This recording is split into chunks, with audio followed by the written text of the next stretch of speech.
자, 우리 기도는 나의 기업이다. 그 숨을 가지고 왔다 갔다 하는데 숨을 정리해서 25번째입니다. 역대하 7장 11절부터 16절까지 구약 274면 봅시다. 아니 7장이니까 그 전입니다. 이거 뭐야? 역대 이게 아닌데 역대하 7장입니다. 잘못 갈 필요를 넣어가지고. 자, 역대하 7장 11절부터 665면입니다. 역대하 7장 11절부터 16절까지 시작. 솔로몬이 여호와의 전과 왕궁을 피력하고 무릇 그 심중에 여호와의 전과 자기의 궁궐에 어떻게 만들고자 한 것을 다 형통하게 이루니라. 밤에 여호와께서 솔로몬에게 나타나사 이르시되 내가 이미 네 기도를 듣고 이 곳을 택하여 내게 제사하는 전을 삼았으니 혹 내가 하늘을 닫고 비를 내리지 아니하거나 혹 메뚜기로 토산을 먹게 하거나 혹 연병으로 내 백성 가운데 유행하게 할 때에 내 이름을 일컫는 내 백성이 그 악한 길에서 떠나 스스로 겸비하고 기도하여 내 얼굴을 구하면 내가 하늘에서 듣고 그 죄를 사하고 그 땅을 고칠지라. 이곳에서 하는 기도에 내가 눈을 들고 귀를 기울이니 이는 내가 이미 이 전을 택하고 거룩하게 하여 내 이름으로 여기 영영이 있게 하였습니다. 내 눈과 내 마음이 항상 여기 있으리라. 아멘. 하나님은 스스로 계신 분이다. 하나님은 스스로 계신 분이다. 하나님은 스스로 계신 분이다. 하나님은 스스로 계신 분. 하나님은 자존자다. 그 말입니다. 그는 누구에 의해서 지음을 받지도 않았고 그는 누구의 도움도 필요 없고 그는 누구의 지시를 받을 필요가 없는 분이십니다. 누구의 지음도 받지 않냐고 누구의 도움도 필요 없고 또 누구의 지시도 받을 필요가 없는 분이시다. 그 말은 그런 분으로서는 유일한 분이다. 그 말입니다. 자, 우리 신앙은 바로 이 사실을 인정하는 것입니다. 하늘과 땅 사이에 누가 과연 이런 리가 있겠습니까? 자, 이 사실을 인정함으로 인해서 그에 비해서 나는 어떠한 자인가? 나는 지음받는 날이 있는 자가 분명합니다. 그렇죠? 그래서 생년월일 하면 분명히 나는 언제 태어났다 이렇게 다 기록하죠. 자, 나는 그와 같이 나는 지음받은 피조물이요. 나는 마음은 원이로되 육신이 약해서 하지 못하는 게 한두 가지가 아닙니다. 그러니까 연약에 쌓여 있기 때문에 도움이 필요한 자요. 또 나는 누구의 지시에 따라서 따라갈 수밖에 없는 따라지 목숨이다.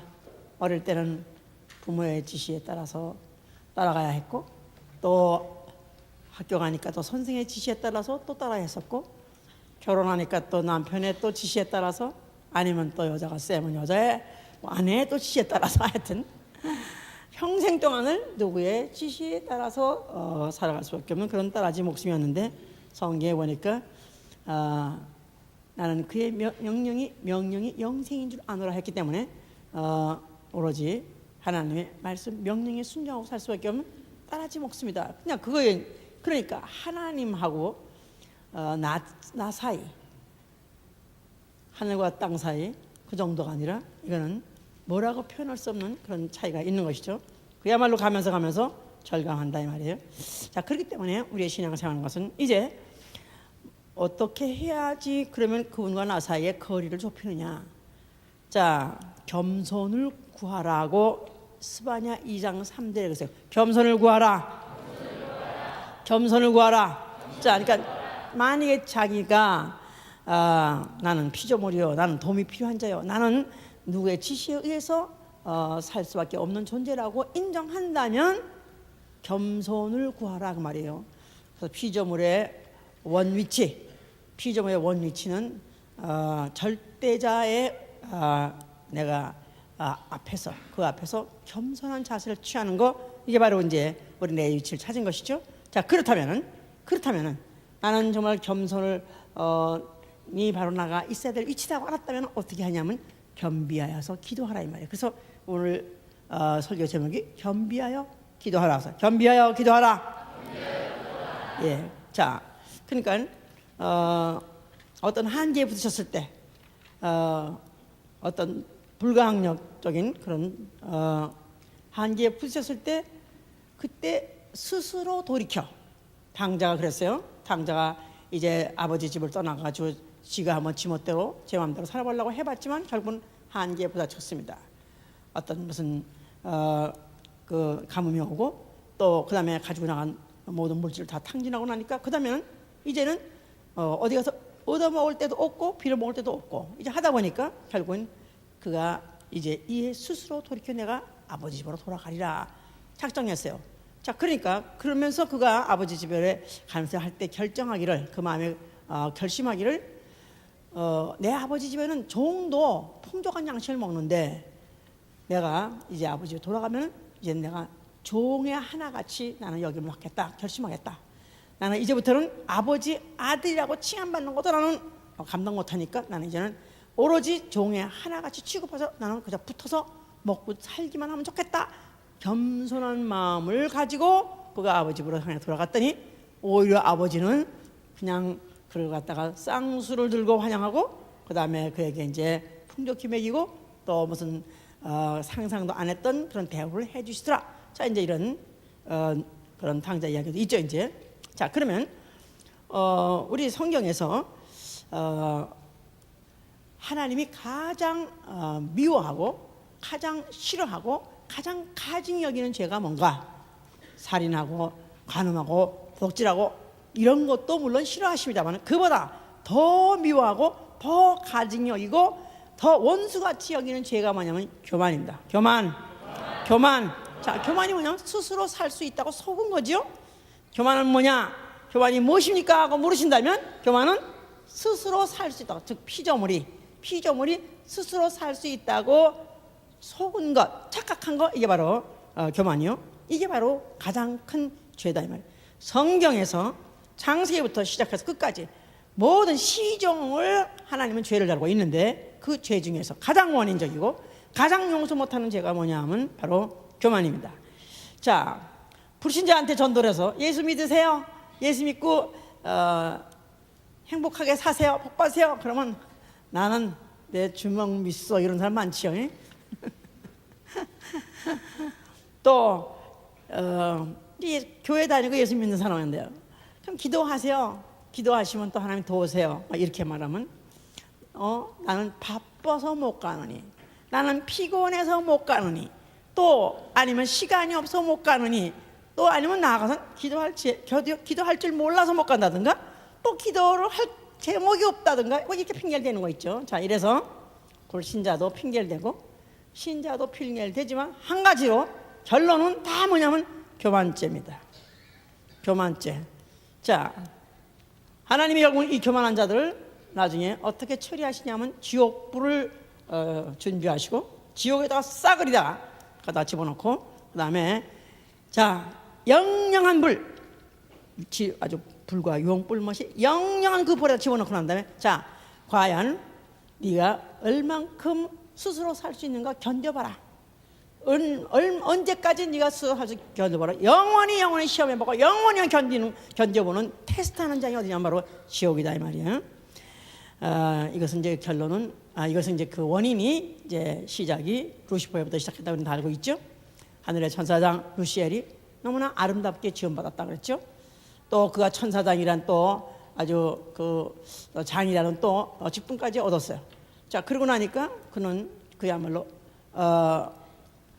뭐 하늘에 뭐 뵈는 게 없어, 뭐 눈에 뵈는 게 없다 하는 식으로 그가 감히 하나님 보좌에다가 내 보좌를 높이려 하면서 그가 교만한 그 마음을 먹고 이제 그가 도전했었던 건데 그는 분명히 에스겔 28장 13절에 내가 지음받은 날, 내가 지음받던 날에 소고와 비판이 예비됐다. 그러니까 내가 지음받던 날이 있었다는 걸 분명히 알면서도 불구하고 착각해버려 말이네. 자기의 한계, 자기는 피조물이고 자기는 자기 언젠가는 그런 한계라는 걸 반드시 느끼고야 말 그럴 피조물에도 불구하고 그가 하나님같이 되겠다는 그런 죄를 졌던 것이죠. 하나님께서는 그 교만을 용서하지 아니하시고 우주를 창설하시고 음부를 창설하시고 거기다가 그걸 갖다가 던져버렸다 그랬어요. 큰 심판에다가 이제 재판을 회부하고 마지막에 그걸 형벌할 계획 가지고 우주를 창설하셨다 그랬죠. 자, 그러고 우주 안에 그가 갇혀 있을 때 하나님의 형상대로 사람을 지으셨어요. 그리고 거기다 생기를 사람을 생명되게 하셨습니다. 자, 그가 이제 아담인데 하나님이 모든 동산에서 너가 다스려라, 뭐 지켜라. 그래가지고 동산에 해들을 만들어서 해들 동산에 장이 되게 했다 이 말이에요. 자, 그런데 마귀가 사단이 마귀로서 그 여자를 꿰고 아내를 꿰고 그 아내에게다가 하나님이 금하신 선악과를 먹도록 종용했어요. 그랬을 때 왜 먹어도 되냐 하는 것을 말할 때 하나님이 먹으면 죽는다고 했지만 결코 안 죽는다. 그뿐 아니라 네가 하나님 같이 될 수 있다. You will be like God. 그래서 네가 하나님 같이 될 수 있다. 자, 그냥 이것은 바로 이사야 14장 14절에 루시퍼가 먹었던 마음하고 똑같은 거예요. I will be like God. Same 텍스트 똑같은 말입니다. 똑같은 말을 똑같이 그런 마음을 품게 했어요. 그랬더니 이제 하와가 먹고 남편에게 둬서 남편도 결국 이제 선악과를 먹었습니다.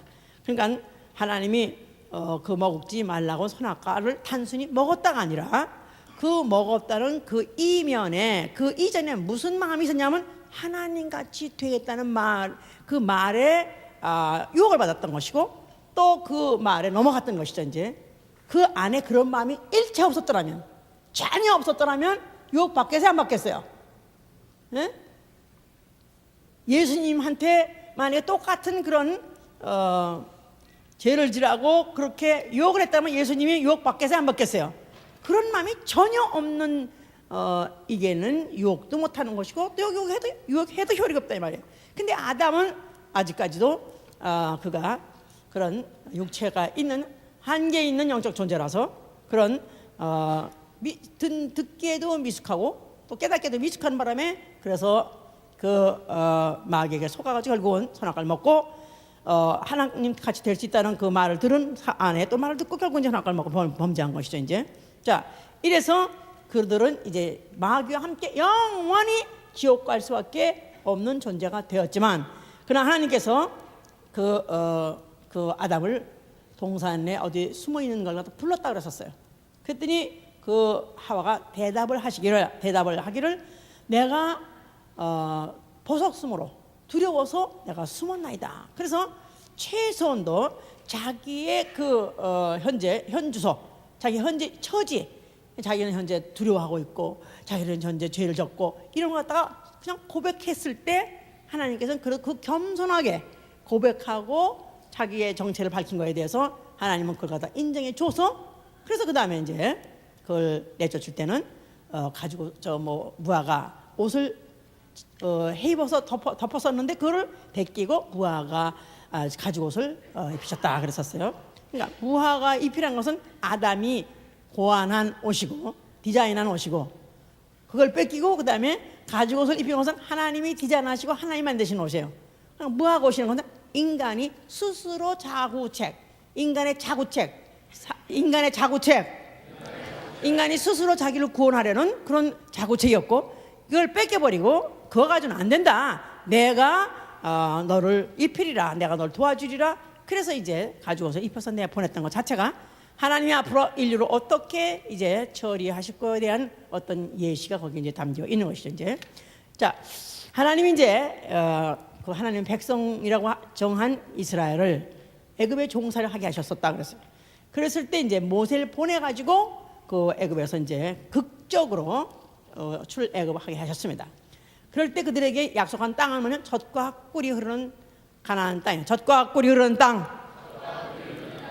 그러니까 얼마나 비옥한지, 얼마나 살맛 나는 그런 땅인 그런 것을 이제 약속했었다 이 말이에요. 그래서 정작 천신만고 끝에 애굽에서 떠나가지고 따라 나와가지고, 그리고 디딘 땅은 젖과 꿀이 흐르는 땅이 아니라 어디를 디뎠냐면 광야에 그들이 들어섰어요. 그래서 그 광야라는 것은 어떤 곳이냐, 신명기 이제 8장 쭉 설명합니다. 광대하고 가도 끝이 없고 위험하고 불뱀이 있고 전갈이 있고 물이 없이 간조한 땅. 그러니까 이건 뭐 도대체 젖과 꿀이 흐르는 무슨 강과 같이 흐르는 그런 땅이 아니라 이거는 간조하기가 말할 것도 없고 그야말로 가도 고비 사막이란 말이죠. 가도 그런 끝없는 사막이요.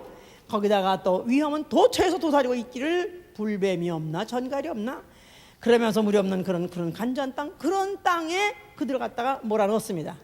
그런데 그들이 거기에서 이제 그런 데서 이제 물론 그렇게 그곳을 꼭 갈 수밖에 없었던 것은 그들이 먼저 이제 하나님이 붙인 그 땅에 대한 의심을 하고 하나님이 약속에 의심하고 하니까 그들을 갖다가 그래 너도 고생 좀 해봐. 그래가지고 40년을 광야에다 뺑뺑을 돌렸다 그러지 않습니까?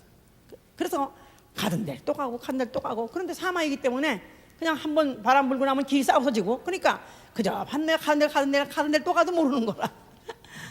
자, 그러면서 계속 뺑뺑을 돌렸었는데, 자, 이들을 왜 이렇게까지 했어야 되느냐? 이들이 원래 누구 후손? 아담의 후손? 또 누구의 후손? 마귀의 자식이다 이 말이에요. 이들은 원래 교만당 당수의 당원들이니까, 예? 당수되는 마귀에 그 속아서 교만한 것들이, 그 교만이 무슨 뜻이냐면 스스로 살라는 게 바로 교만이다. 스스로 살려 하는 것, 스스로 살려함, 피조물이 스스로 살려함, 이게 바로 교만이다 이 말이야. 교만이다 하면 이것만 아니라, 예? 그러니까 이렇게 원래 인간이 아담 이후로부터 유전받은 죄가 뭐냐면 스스로 살려고 한다 이 말이에요. 그러니까 하나님 없이, 하나님의 도움 없이, 또 하나님의 지시가 없이 또 그들이 수단 가지고 살아보려는 그런 인간의 그런 아예 그런 죄가 유전됐고 속성을 갖고 있었기 때문에 하나님이 40년 동안을 마치 광야라는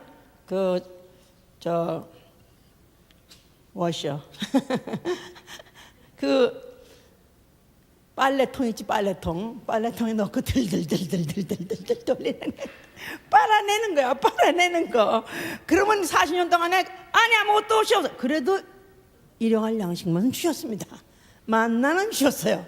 그리고 또 물을 마시는 기본 식량은 주시고 옷도 안 해지게 하고, 그러면서 40년을 돌려내시면서 그들 갖다가 그렇게 하신 이유는 너희들은 뻔해. 너희들이 마음에 이르기를, 너희들이 교만해가지고 내가 하나님 여호와 너희를 갖다 애굽에서부터 구원하신 너희 하나님을 잊어버릴까 두려워하고, 또 너희가 혹시 또 만약에 좀 여유 있고 또 만약에 그런 좋은 부욕한 땅에 가게 되면 거기다가 뭐 우양이 번성하게 되고 은금이 증식하고 소유가 풍부하게 되면 마음에 교만해서 보나마나 여호와 너를 종되었던 집에서 구원하신 여호와 하나님을 잊어버렸고, 나아가서는 내 힘으로 내가 재물을 얻었다. 그래서 두 가지. 그러니까 우리 한번 신명기 보세요. 처음 오신 분들을 생각해서 신명기 8장 보세요. 8장 자 2절부터 보시면은 빨리 갑시다. 275면입니다.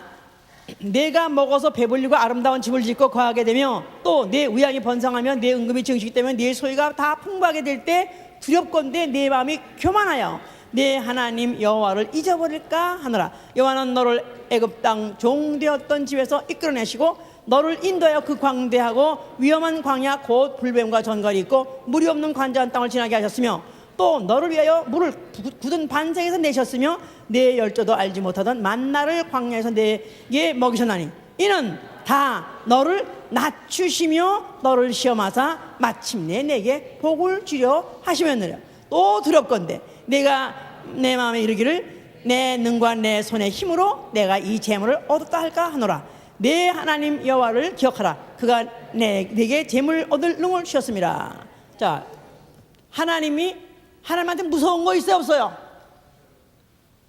하나님한테 애비하면 하나님이 우 놀랄 그거 있어요 없어요? 어린애가 무슨 그런 우리 옛날에 어릴 때 그 동화에 그런 얘기 있죠. 어린아이가 제일 무서워하는 거 이제 어떤 애가 막 우니까 근데 제일 무서워하는 게 이제 호랭이라고 생각했는데 그 어린아이가 막 우니까 저 이제 그 엄마가 말하기를 너 호랭이 온다 너 울면 호랭이 잡아가 근데 그래도 울더래 그냥 계속 울더래. 그래서 야 호랭이도 안 통하구나 더 무서운 거 있나. 그래서 호랭이가 바깥에서 기다려서 들어보니까 얘가 호랭이도 안 오는 거야. 그래서 야 그럼 도대체 얘는 호랭이 나도 안 무서워구나 그랬는데 그 다음에 또 그 엄마가 너 그러면 너 이렇게 해서 울 거야? 그랬더니 뭘 주니까 얘가 딱 끝이더라 이거야. 그래서 뭘 딱 중간 꽃감을 주니까 그것도 울음을 끝이더래. 그러니까 호랭이가 야 나보다 더 무서운 게 있구나 꽃감이구나 그러고 뭐 도망갔다는 그런 얘기 있는. 맞는 거야? 그 말 맞지?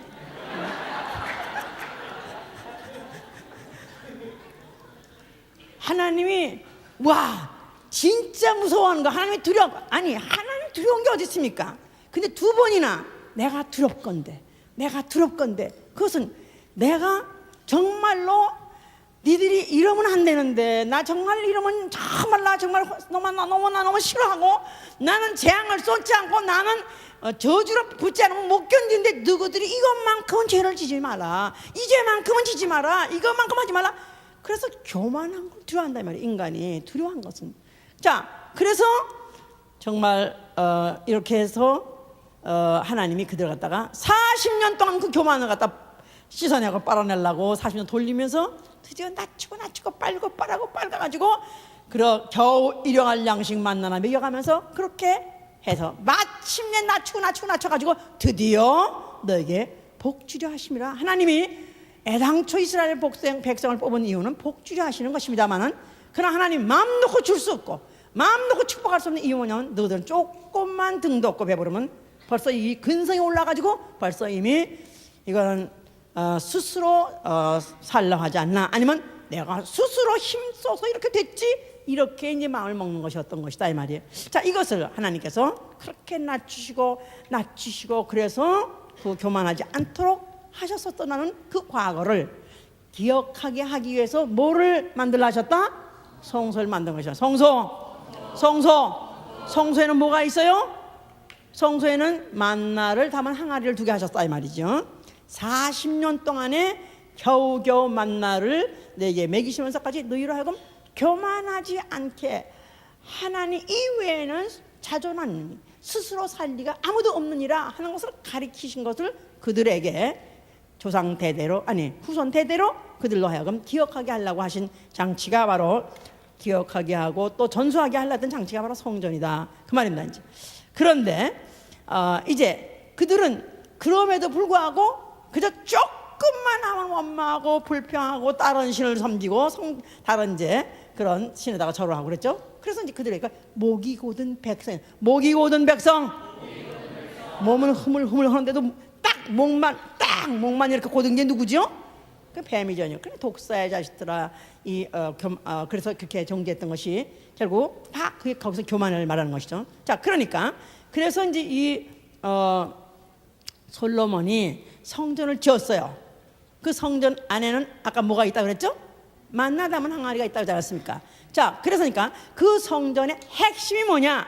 하나님은 스스로 계신 이로서는 유일하신 분이다. 이거를 기억하게 하는 게 바로 성전이다 이 말이에요. 자 그러니까 이 성전을 짓고 솔로몬이 낙성식을 다 하고 난 다음에 그 밤에 꿈을 꿨어요. 그때 하나님이 여호와 하나님이 이제 솔로몬한테 말씀하시는 거예요. 자 그러면서 하기를 혹 앞으로 내가 하늘을 닫고 비를 내리지 않고 메뚜기로 토산을 먹게 하고 혹 연병으로 내 백성 가운데 유행하게 할 때 그럴 때가 있을 수 있다. 자 그럴 때라도 내 이름으로 일컫는 내 백성이 그 악한 길에서 떠나 스스로 겸비하고 기도하여 내 얼굴 구하면 내가 하늘에서 들을 것이다. 그리고 죄를 사해 줄 것이다. 그 땅을 내가 고칠 것이다. 이곳에서 하는 기도에 내가 눈을 들고 귀를 기울이리니 이는 내가 이미 이 전을 택하고 거룩하게 하여 내 이름으로 여기 영영이 있게 하였습니다 그랬었어요. 자, 그래서 이 성전의 본질이 뭐냐? 성전의 본질이 하나님이 바로 그 스스로 오로지 사시는 자존하신 유일하신 하나님이 이름이 있는 곳이요, 바로 그 성전을 향한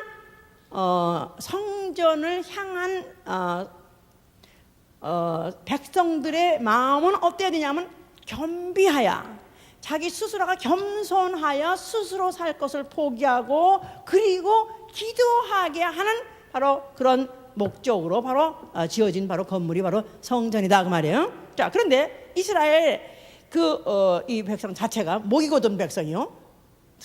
이스라엘은 진짜 하여튼 오늘날도 교만 덩어리지만 하여튼 그때나 지금이나 여전히 교만하죠 이제. 자, 그래서 그 역대 대표적으로 나라의 대통령들도 그들도 그렇게 똑같이 다 이제 어떤 범죄를 했느냐, 다 똑같이 그들이 조금만 나라가 편안해지고 전쟁이 없고 또 아니면 조금 어떤 국부가 좀 생기게 되면 그 다음부터는 그들이 곧 다른 산당을 짓게 되고 또 그 여호와를 갖다가 이제 떠나는 그런 일들 다 했죠 이제. 뭐 대표적으로 아합이라는 왕은 말할 수가 없습니다. 이방신까지 데려다가 그러다가 그걸 제사를 짓게 하고 선지자를 또 죽이기도 하고 막 그런 엄청나게 그런 죄를 엄청 졌었어요. 그런데 그 아합이 그가 이제 그 선지자 그 선지자가 다 죽임을 당하게 되고 그 다음에 이제 그의 죄가 다 이제 질책을 받고 하다 보니까 그가 겸비를 보이더라 그랬어요. 하나님께 회개를 하고 겸비를 보였다 그랬어요. 열왕기상 21장 29절에.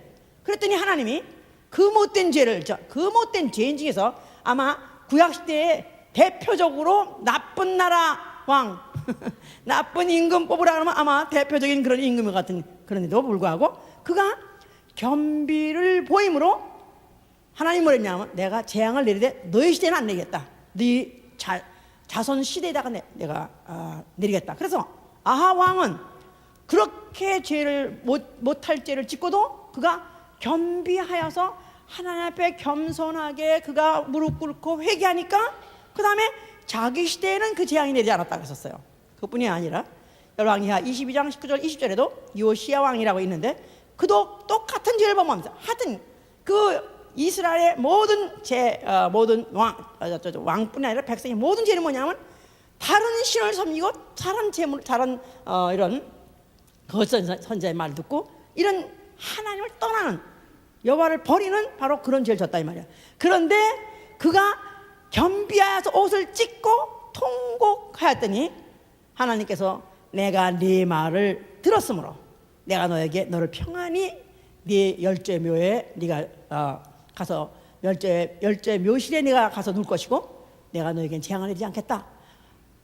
간단히 이렇게 하나님이 재앙을 걷어가 내리지 않기로 했고 르호보암이라는 왕도 역대하 12장 12절에도 그가 스스로 죄를 지었는데 스스로 겸비하여 했더니 여호와께서 노를 돌이켜 멸하지 아니하시더라.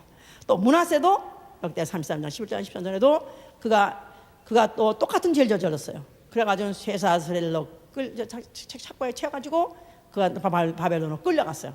그러는데 그가 여호와께 크게 겸비하고 그리고 기도했더니 여호와께서 받으셔서 그를 다시 예루살렘으로 돌려보내주시고 왕위를 회복하게 하시고 하셨다.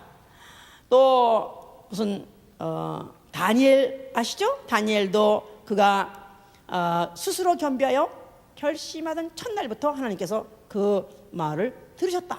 그래서 하나님이 제일 두려워하는 게 뭐죠? 하나님이 제일 두려워하는 게 교만이라고 했지 않았어요? 또 하나님이 제일 맥 못 주시는 게 뭐죠?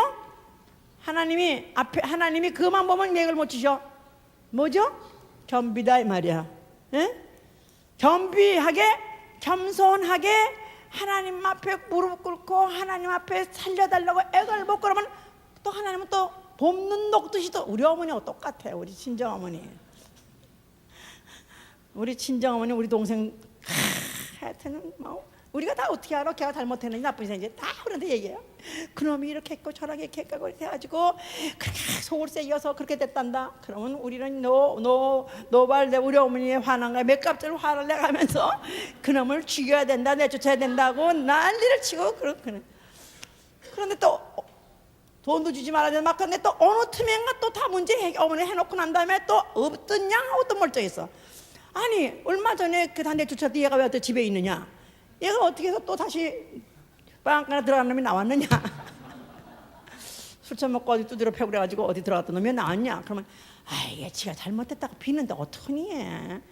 아니 이런 놈을 좀 콩밥을 오래 먹여야 되고 좀 오래 좀 이것을 갖다 소혼이 좀 나야 좀 이게 그게 좀 변할 텐데 엄마는 왜 그렇게 급하게 그러냐 했더니 너도 자식을 낳아봐라. 너 그렇게 말로 그렇게 이론으로 되는 게 아니단다. 그러더니 우리 하나님 아버지가 똑같으셔.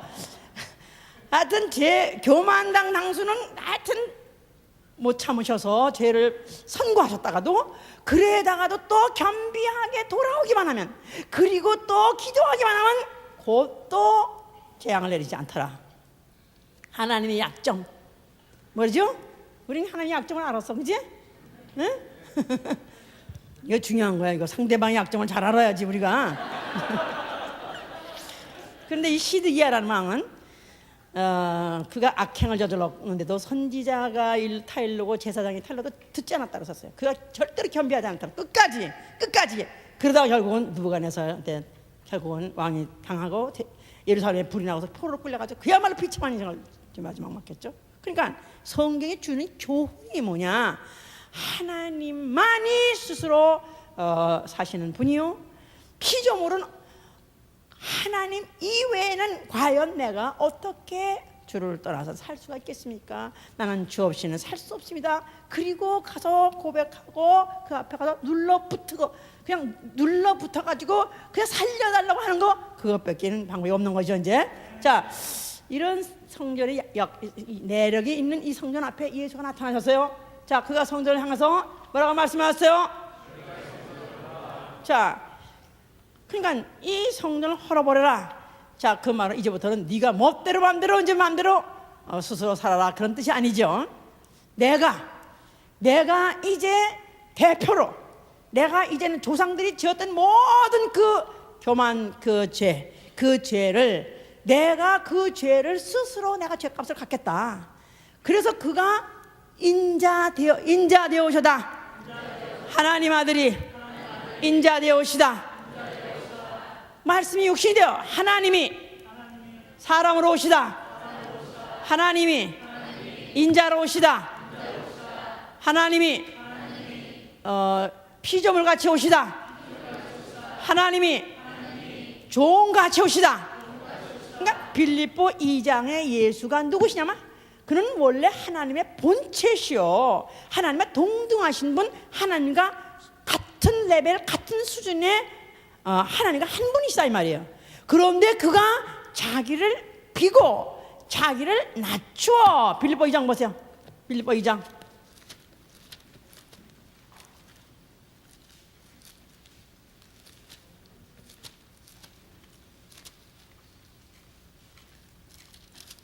육 절 보시면 그는 근본 하나님의 본체시나 하나님과 동등됨을 취할 것을 여기지 아니하시고 오히려 자기를 비워 종의 형체를 가져 사람들과 같이 되었고 사람의 모양으로 나타나셨으며 자기를 낮추시고 죽기까지 복종하였으니 곧 십자가에서 죽으심이라.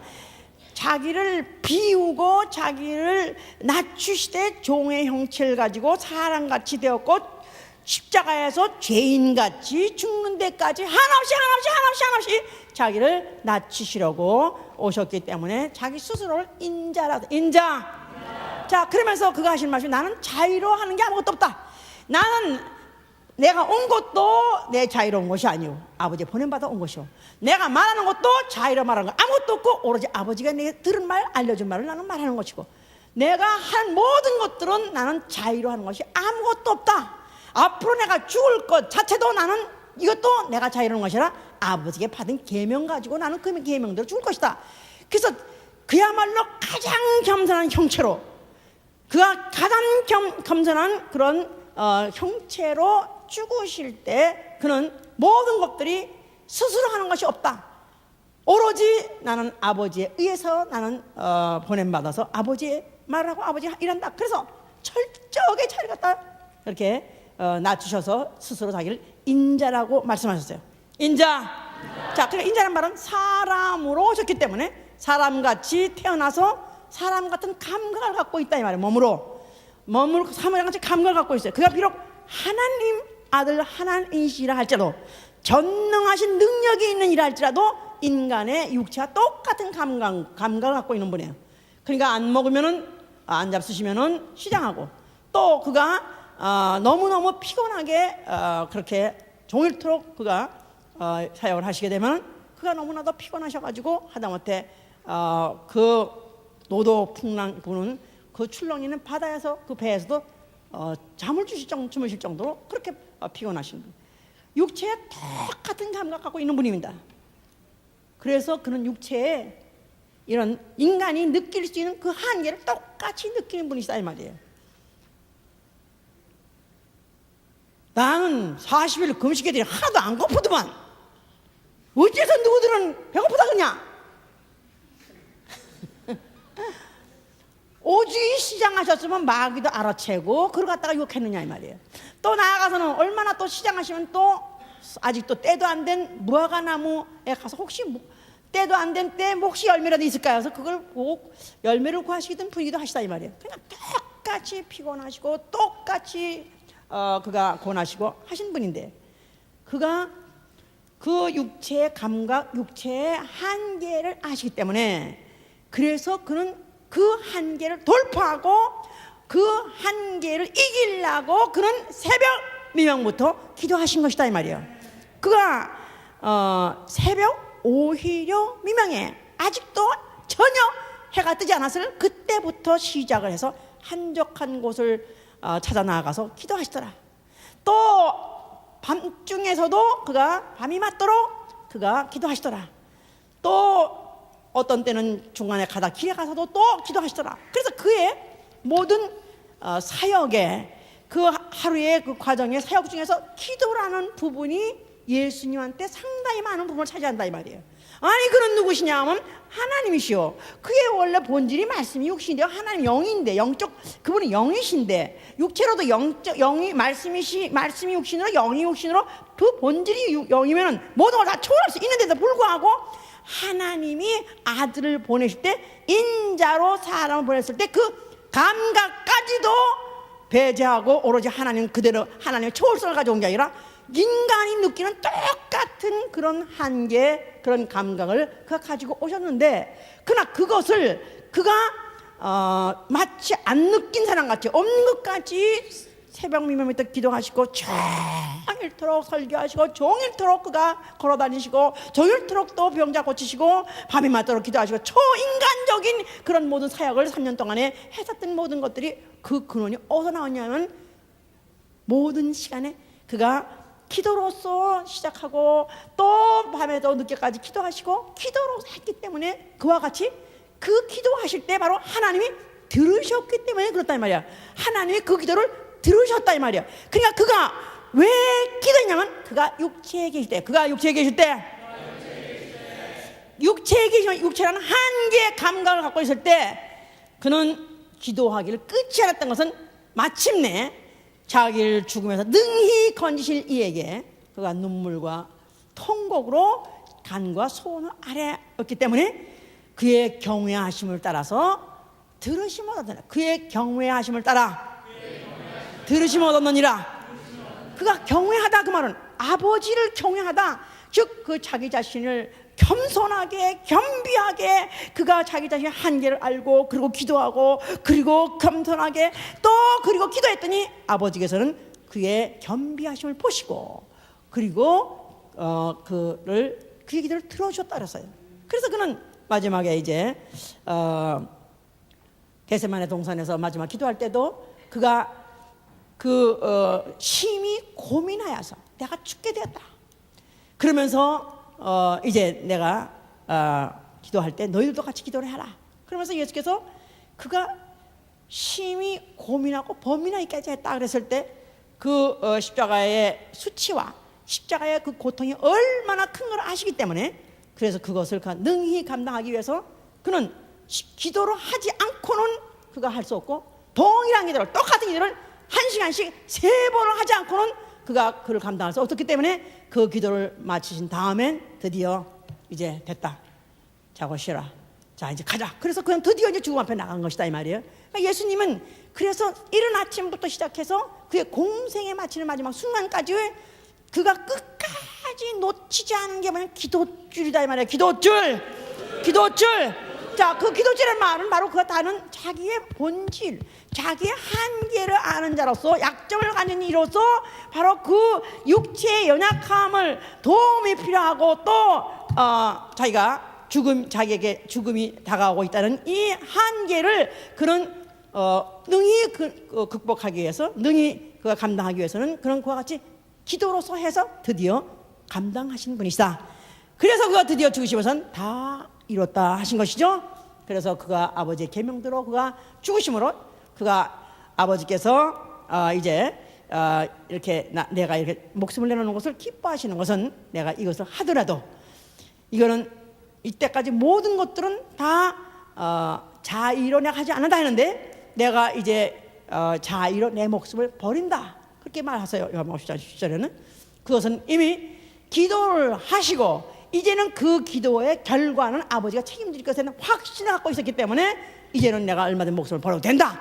그렇기 때문에 목숨을 그가 이제 버리시고 아버지께서 맡기신 것이죠. 이제 자, 그러는 와중에 교만당 당수 마귀는 심판받은 것이고, 그게 낮아지는 그 겸손 겸비의 최하점, 접촉점에 마귀는 그가 나는 높아지겠다 하는 그 마귀의 가장 올라가는 상한점과 딱 충돌하는 그 점에서 마귀는 심판받은 것입니다.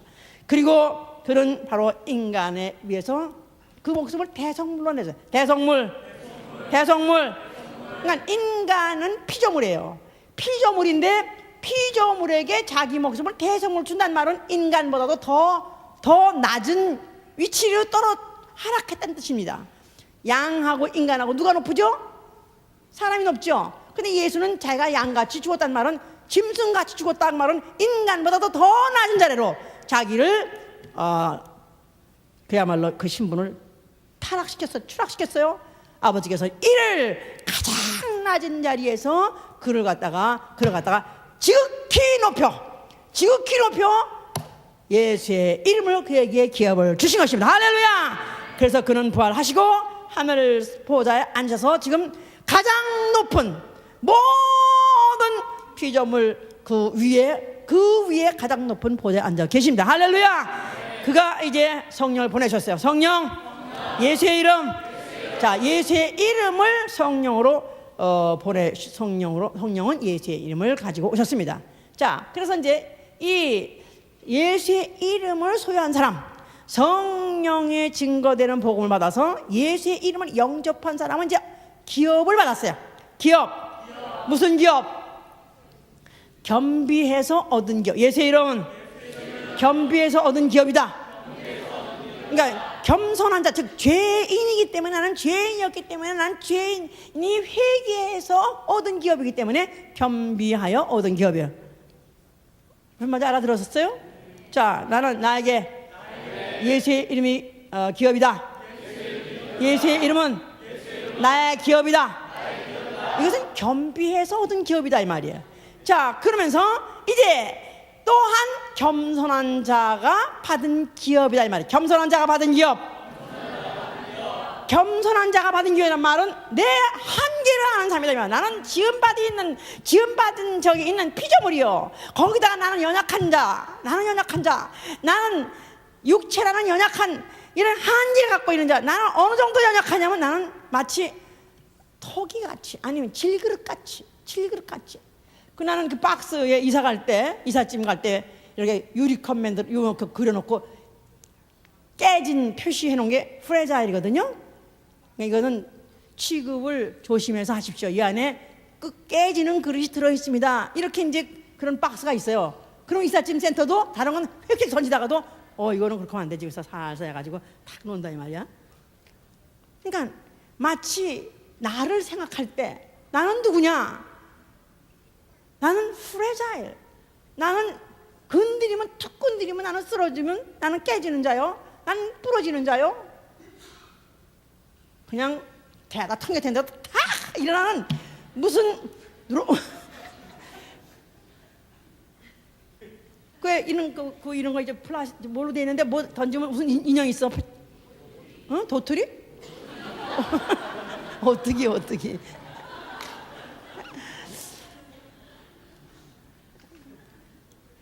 거기에 굴러대가 뻘떡뻘떡 굴러대가 가면서 이렇게 하는 게 있었어 옛날에 그런 거. 그런 거 아니라 딱 해도 어떻게 봤나 그 자리에 딱 쓰는데 야 참 그런 자가 아니라 나는 조금만 티끈이면 그냥 깨지고 조금만 티끈하면 부러지고. 저는 실제로 그래요. 나 같은 사람은 정말 그렇습니다. 이제 나이도 그만큼 들 대로 들어서 그런지 아주 그냥 그 프레자일이라는 게 나야 그냥 나. 그냥 이렇게 박스 보면 저기 나 같은 게 가는구나. 조금만 건드리면 툭 하면 그냥 부러지고 툭 하면 쓰러지면 그냥 자빠지면 깨지고 참 이런 이 연약한 자라고 내가 깨달았기 때문에 아니 내 스스로 알기 때문에 그냥 겸손하라고 말할 필요가 없어. 그래서 벼가 익으면 고개를 숙인다 그러죠. 예? 논에서도 벼가 익으면 고개를 숙여요. 근데 이게 한 풀었을 때 그랬을 때는 빳빳하게 서 있어요. 근데 좀 이제 가을이 돼가지고 이제 곡식이 양념을 그냥 푹 숙여.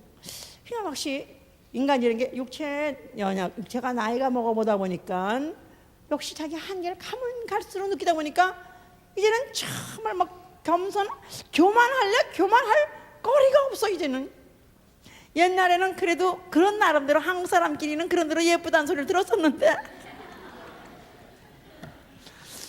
야 이제는 진짜 정말 그냥 추하다 그런 말이 너무너무 실감 나니까 그냥 이제는 할 수 없이 뭘 찍으니까 찍으라도 맞거나 바르고 나올 뿐이지. 우리 집에 있으면 내가 스스로 하던 마귀야 할머니.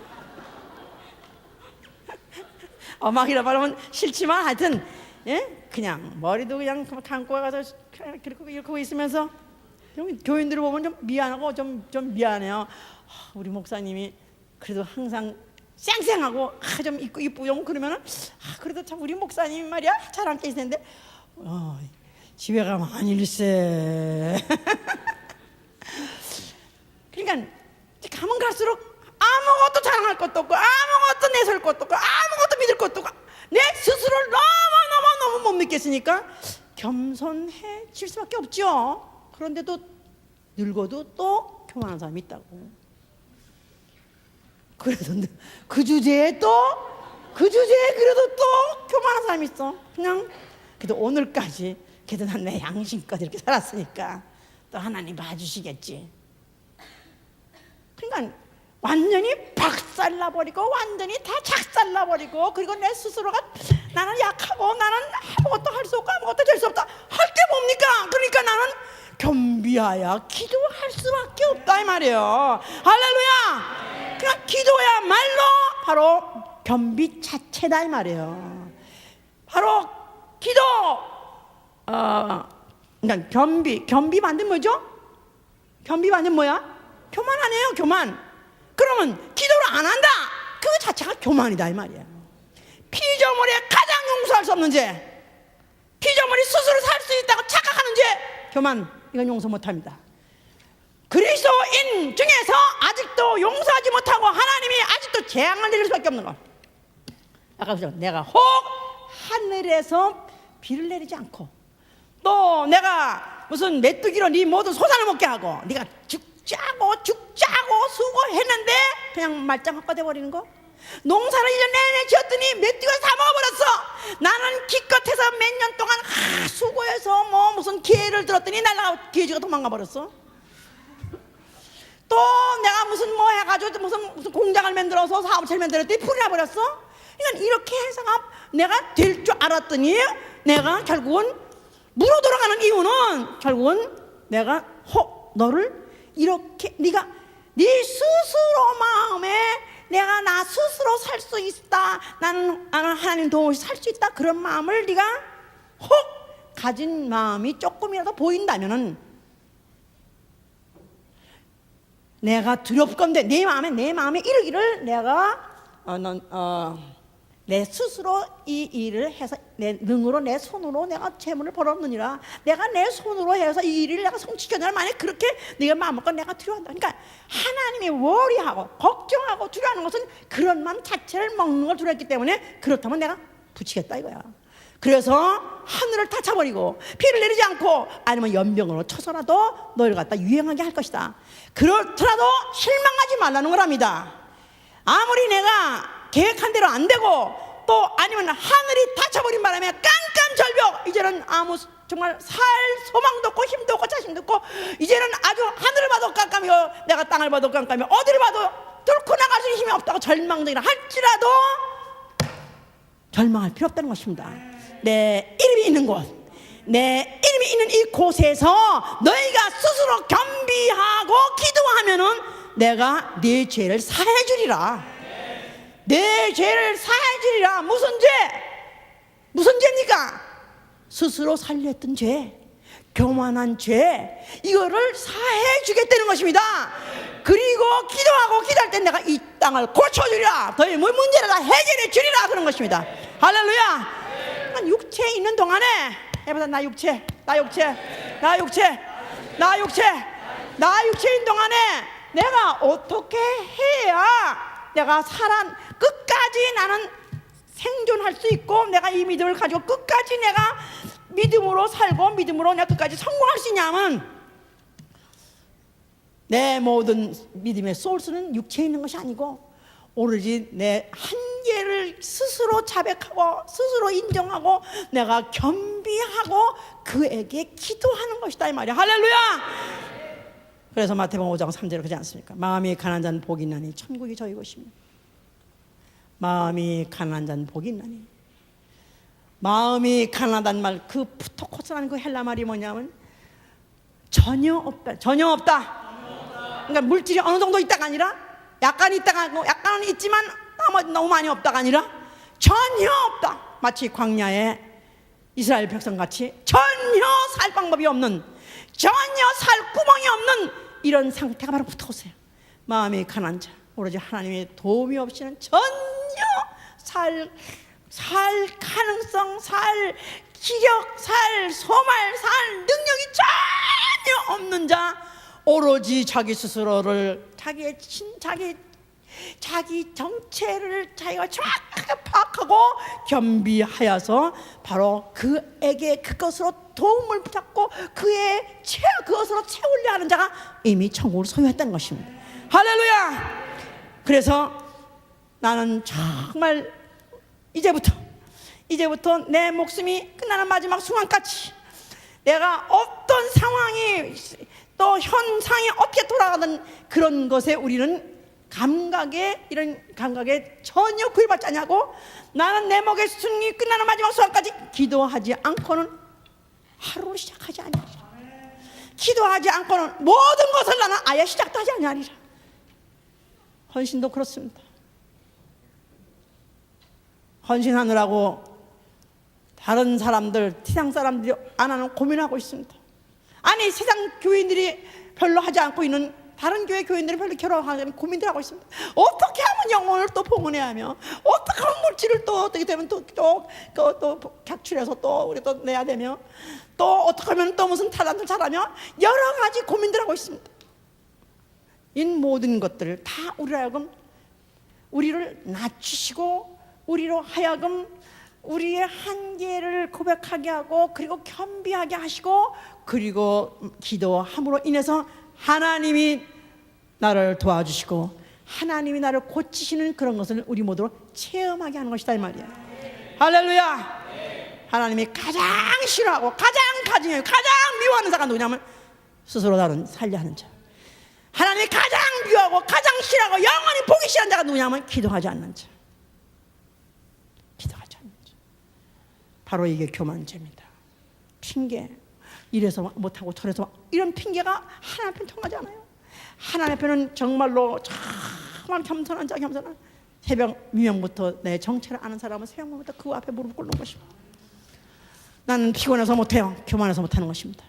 나는 바빠서 못해요. 교만해서 못하는 것입니다. 나는 졸려서 못해요. 나는 교만해서 못하는 걸.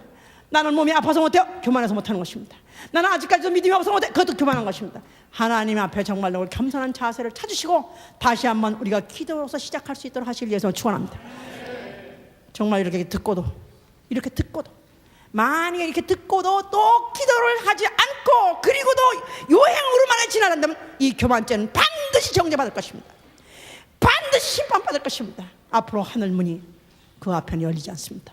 하늘을 문은 누구한테 있냐면 이 땅에 있는 동안에, 육체에 있는 동안에 육체인 동안에 자기의 이 연약함을 알고 자기의 이 무능함을 알고 자기를 낮춘 자 하나님 앞에 그리고 능히 구하신 이에게 부르짖은 바로 그가 경외하심을 따라서 들으심을 얻어서 구원을 받는 거니까 바로 하늘나라에 가는 날도 결국은 우리가 그래서 오직하면 기도를 쉬는 죄를 범하지 아니하리라.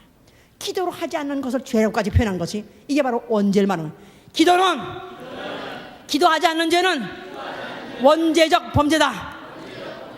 기도하지 않는 죄는 스스로 살리는 죄다. 우리 모두 이런 죄를 범한 자가 없을 위해서 축원합니다. 이 말씀을 듣고도 만약에 또 하지 않는 사람이라면 오늘 오시는 것 아무 도움이 안 돼. 오늘 설교 듣는 거 아무 도움이 안 됩니다. 교만한 사람한테는 도와줄 게 없어요. 하나님이 더 이상 하나님이 그를 돕거나 하나님이 그에게 뭘 쏟아부어주지 않습니다. 그러나 나는 겸손해서 너 잘못했습니다. 오늘도 또 부족해서 내가 잘못했습니다. 나 같으면 이제부터 정말 내 스스로를 깨닫게 하시고 내 스스로 좀 나를 낮추고 나 정말 하나님께 부르짖을 수 있도록 나야말로 정말 내 위치를 알고 내가 정말 하나님의 무릎을 꿇고 겸손하게 하시고 부르짖게 하여 주시옵소서. 우리 오늘 그래서 우리를 부르신 이 아버지의 뜻이 오늘 우리를 부르시고 축복하신 뜻이 우리 모두에게 이루어지기를 위해서만 축원합니다. 할렐루야. 하나님이 가장 미워하는 마귀와 똑같은 마음을 먹고 끝까지 살려납니까? 내가 이 사단의 마음, 하나님을 배격하고 하나님 자리에 올라가서 스스로 살려는 그 마음을 내가 그대로 갖고 나는 그대로 끝까지 살 것입니까? 아닙니다. 난 그렇게 하려고 안 겁니다. 나는 정말 나는 마귀를 미워하고 나는 마귀의 속성을 미워합니다. 나는 오로지 인자 예수 그리스도 같이 되기를 원합니다. 아버지 나를 도와주셔